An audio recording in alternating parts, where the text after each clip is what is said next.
Welcome back to Sonic CD, folks. So we've just entered Collision Chaos. It's very pink, and this is Amy Rose.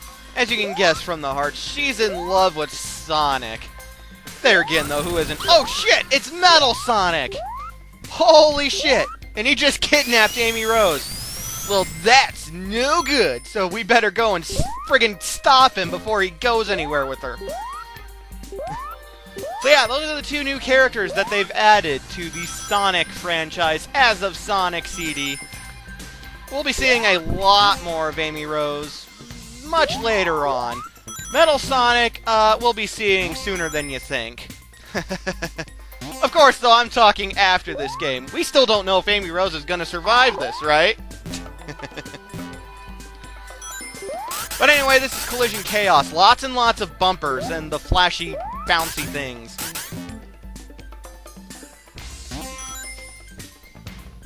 And yeah.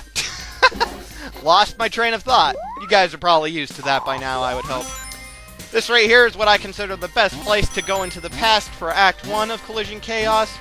It just, there are so many places like that too, where bumpers just bounce you back and forth super fucking fast. It's, well...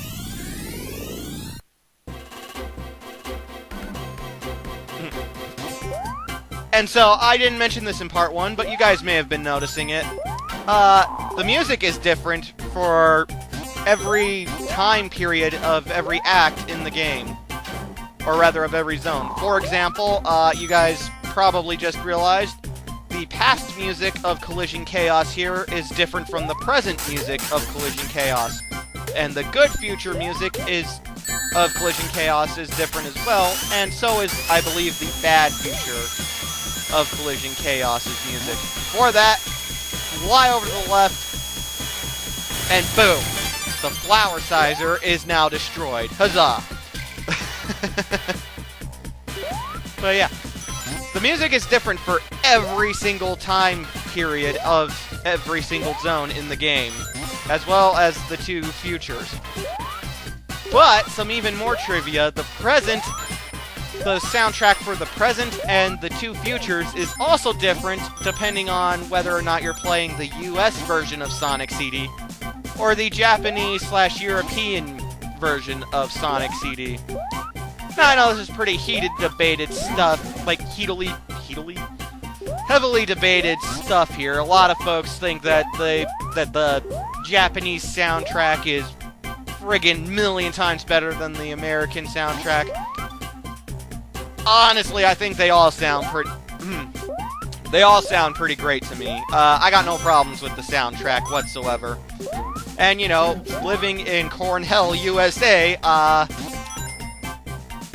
got the American game. That was a Metal Sonic hologram as well. But anyway, lots of folks think that the Japanese/European music is better. I personally think they're both pretty fantastic. There's stuff about each soundtrack that I like better than the other one.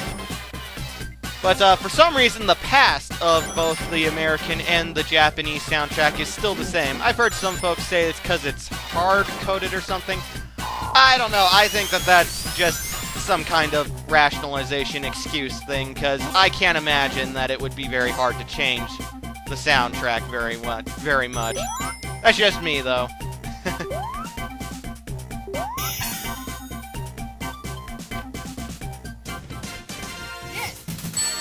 I don't know if you heard that, but Sonic actually said, yeah! Or, yes! Or something like that. First game with voice acting for Sonic the Hedgehog. I have no idea who does the voice of Sonic's little yes that he does. Another reason I love these special stages, aside from the whole unique, like, all the different shit that's going on and the fact that it's very different from almost every single Sonic game special stage ever. One of the advanced titles actually has a special stage that is very similar to this, only not nearly as fun. But anyway, one of the fun things about it is just how every single special stage has something really different going on. Like, we're underwater now, apparently. Like, the background, it looks like underwater. I actually think this is far and away the easiest of all the special stages, though. Number 3 is really, really simple. Eventually, the UFOs will start moving around a lot more than what they do. I actually think it is as of Special Stage 5 and onwards. That being said, it's still pretty easy.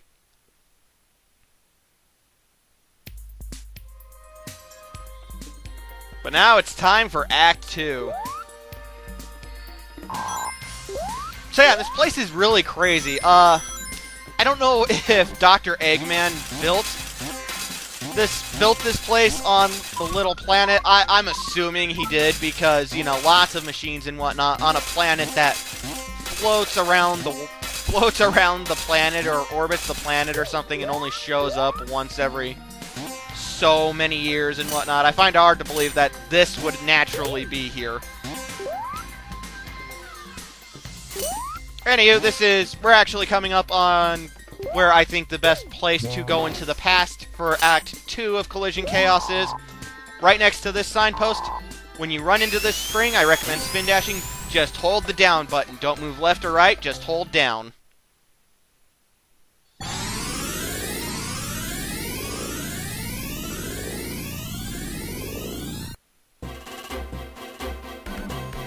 And just like that, we're back in the past.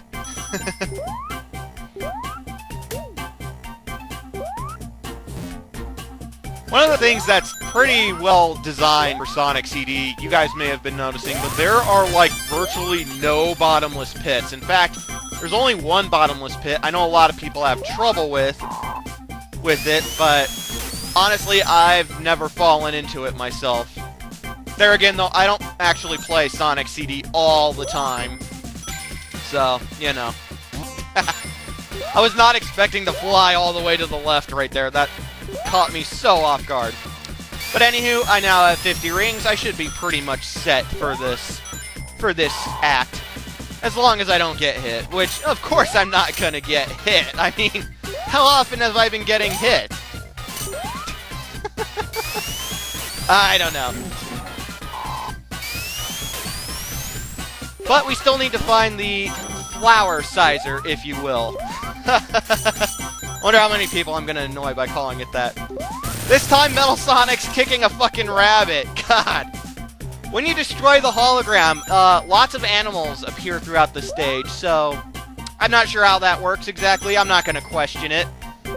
But yeah, now that we've destroyed the Metal Sonic abusing animals hologram, now there are rabbits all throughout the stage and whatnot. Then yeah, just like that. That was actually pretty quick.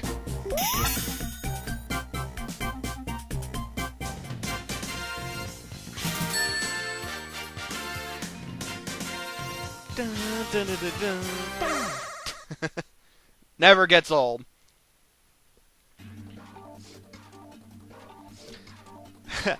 I mentioned Chrono Trigger in the previous part, and this special stage always makes me think of that city that's always in the sky and whatnot, the Magic User City in 12,000 BC. I can never remember the name of that city. I know it has a name, Zeal, that's it, it's Zeal. I can usually never remember that city's name. It's the Kingdom of Zeal. This is what this place reminds me of. It's just very similar.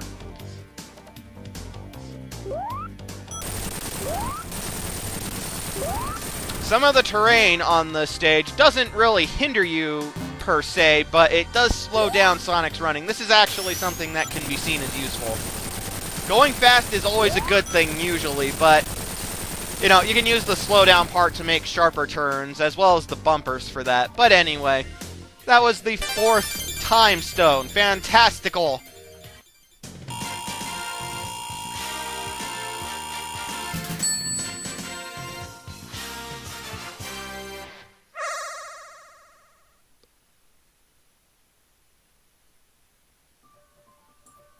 And we're now in Act 3 with the good future.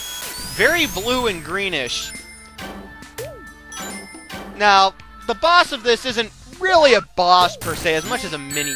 Fuck. I always do that to you. I know the spikes are there, but I still always end up jumping on that spring and bouncing into them. Anyway, though, this is more of a mini-game, more so than an actual boss fight. I can't help but imagine that Sonic Team or Sega. I don't even know if it was called Sonic Team back when this was around. But I'm pretty sure they used this as pretty much the base concept for the game Sonic Spinball. Basically, you're in a pinball machine. Now, I am fucking terrible at pinball, but the goal is to get up there and hit Dr. Eggman. As soon as you hit him, then a platform comes out beneath you. As you guys saw, there's actually a very easy, like, a straight shot into the place you gotta go, into the hole. I am terrible at pinball. I'm surprised I got it done that well. Anyway, stay tuned for part 3, folks. I'll see you then.